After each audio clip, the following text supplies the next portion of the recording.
وخل وحي عنوانا وشاد من نوره في القلب إيمانا وغذ في السير.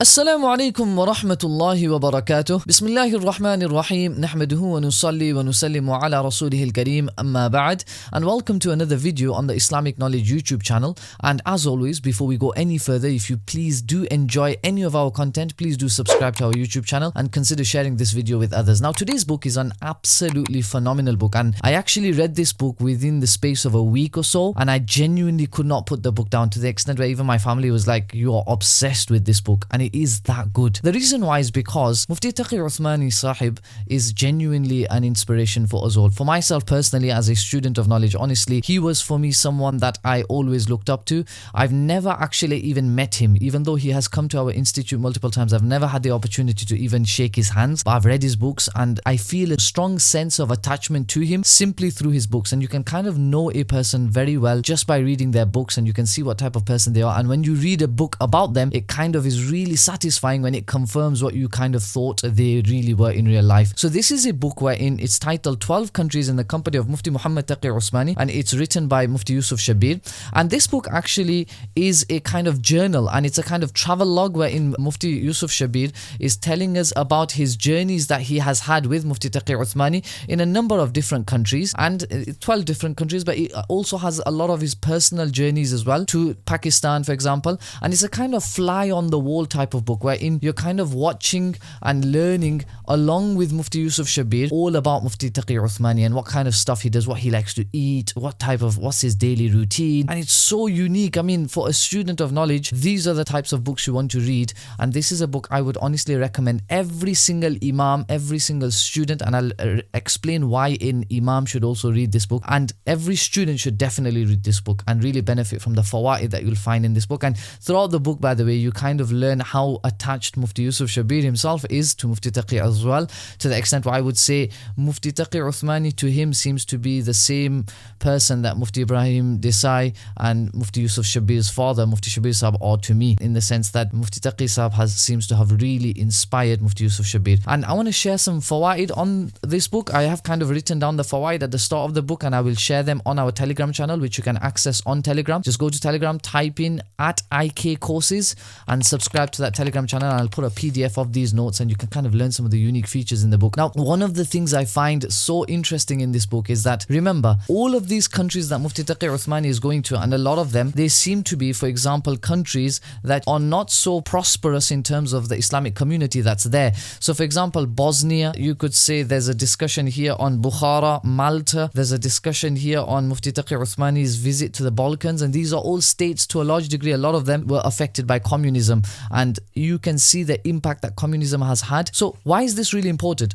You may think this book is only talking about Balkans, but we may not realize that in our own countries, we have so many of these Balkan type of countries wherein there are very few masajid, or very few people are attending the masjid. So we can learn from what kind of comments Mufti Taqi Usmani and what kind of advices Mufti Taqi Usmani gave to this country and this community, wherein the Muslim community is not prospering so much, the advice that he gives to them to kind of cause that revival. One advice that's absolutely repeated throughout the book is the importance of unity between Muslims. And it seems to be, from my understanding, unity between all the different schools of thought, which includes Barelwis, Deobandis and even Salafis. So I've noted down all the places where Mufti Taqi Usmani Sahib emphasizes on unity, and it seems to be at least on all of these pages. Page 102 as well, I should add 102, page 176, 233, 102, 251, 285, 310, 312, page 87. It just, the list goes on and on and on, and I want to just share a few of them. For example, on page 64, Mufti Taqi Usmani Sahib writes, and I'll just read directly from the book so you can kind of see. Mufti Muhammad Taqi Usmani Sahib said, "Do not write Deobandi after your name. My father stopped my elder brother Mufti Muhammad Rafi Sahib from writing Muhammad Rafi Deobandi. Although we are Deobandi by birth and lineage, this is because there is an order of sectarianism in it. Deoband is not a separate group, it is a manifestation of ma ana alayhi wa ashabi. Therefore the Deobandi title is disliked. If necessary, say follower of the scholars of Deoband." Then on page 235 we have have probably one of the best parts of the book, where in Mufti Taqi Usmani has a speech in actually Blackburn, and he's emphasizing the importance of unity. So he says, and I want to read this whole page, "We are doing exactly this today. We are so rigid on whichever way in serving the religion we have adopted that we are not prepared to give importance to another way. Brother, it is fine. Whatever is your maslak, whatever is your way, whatever is your ijtihad, definitely act on that. However, do not make it a means of internal division. My respected father has a short book entitled Ikhtilaf am Shiqaq. In other words, differences or division. The scholars should definitely read it. So the obstacles that we face today are there because the type of concern that should be in our hearts is not as it should be. If it were, then we would not see conflict over small issues. We would not divide into groups over minor issues. If this concern was in our hearts, with the understanding that the fundamental problem that we are facing is that there is a storm ahead of us, how do we seal it? If this passion were to be born within us, then we would be prepared to face this storm. We would be prepared to protect the future of our coming generations. The outcome of making these types of differences means of mutual discord historically resulted in kingdoms being lost. When the Mongol tribulation came about, this was when the fitna of Genghis Khan and Hulagu Khan arose. Then the entire world fell to them. This was towards the end of the Abbasid Caliphate. Over there in Baghdad, the capital of the Abbasids, there was a square where debates took place every day. The ulama would hold debates over small issues, and who would lose and who would win would be a major decision. The Mongol armies were heading their way whilst these debates were taking place. And an Urdu poet, and then he mentions an Urdu poem which means, when the Mongols yielded their swords in Baghdad, the muftis of sacred law were engrossed in a war of words. One would say that a crow is established and soundly halal. The other would say its dark beak is nothing but haram. When a historian of that time saw this, he said, "Muftis, glad tidings, the affairs of the enlightened ummah now end." Pick up the books of history. This is what happened. I do not know how many times this scenario occurred in history. We have seen its terrible outcome. Despite this, we are unprepared to keep our differences within the parameters of differences. It is with a deep sense, it is with a sense of deep emotion that I am saying this to your respected ones in such a candid fashion. This is a gathering of scholars. All praises for Allah. May Allah Most High bestow His bounty and kindness to all. And then he continues to discuss further. Then on page 69, we have a beautiful comment by Mufti Shafi Usmani, the father of Mufti Taqi, with regards to labeling people as fusaq, and something that you could say kind of common as well in this day and age as well. Mufti Muhammad Taqi Usmani said, whilst explaining the principle of not answering every question, "My father Mufti Muhammad Shafi was once asked whether Yazid is a fasiq. He replied, I am worried about myself and my own sins." Sometimes my father would, so that also really shows the kind of balance that was within Mufti Shafi as well.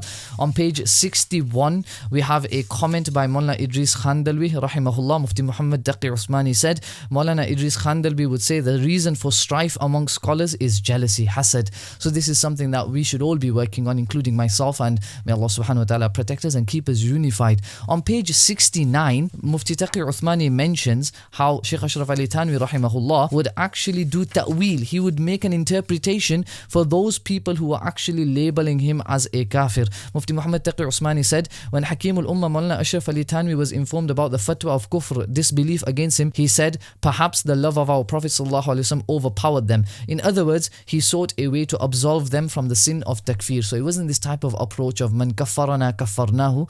It was a really balanced approach that our elders also had, mashallah, and our scholars. Mufti Taqi Uthmani, he also writes on page 103, which I thought this comment was quite balanced, and I think some context needs to be given. He says with regards to beard as well, Islam mein dari hai, dari mein Islam nahi hai.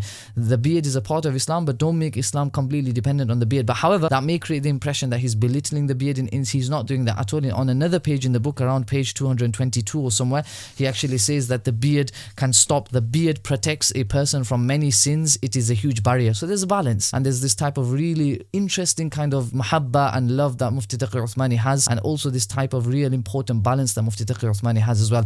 On page 234, Mufti Taqi Sahab has a really fantastic discussion here. Again, it's a part of that lecture that he gave in Blackburn about the different levels of religious differences that can occur between scholars. So there are 4-5 different levels that he mentions here, and this is really unique. It's coming from Mufti Taqi Sahab's mind, so it's really fantastically written. And there's a beautiful comment of Mufti Shafi actually as a part of this. He says, another ikhtilaf is between the truth and falsehood, in which one side is on the truth and the other is on falsehood. This, however, does not reach the level of disbelief. The way of dealing in this is different. Refute falsehood, but how should that be done? قُولُوا لَهُ قَوْلًا لَيِّنًا. Our respected father used to say that your opponent cannot be more deviant than Fir'aun, and you cannot be a greater reformer than Musa alayhi salam. Even then the command is, speak to him gently. The worst of human beings, Fir'aun, and the best of human beings in the sense that he was a prophet, Musa alayhi salam, and this was the command that he was given. So there are many more fawaid in this book beyond just this whole issue of unity, etc. But there are many other beneficial points that I want to go through as well. On page 103, interestingly, Mufti Muhammad Taqi Usmani says that I asked,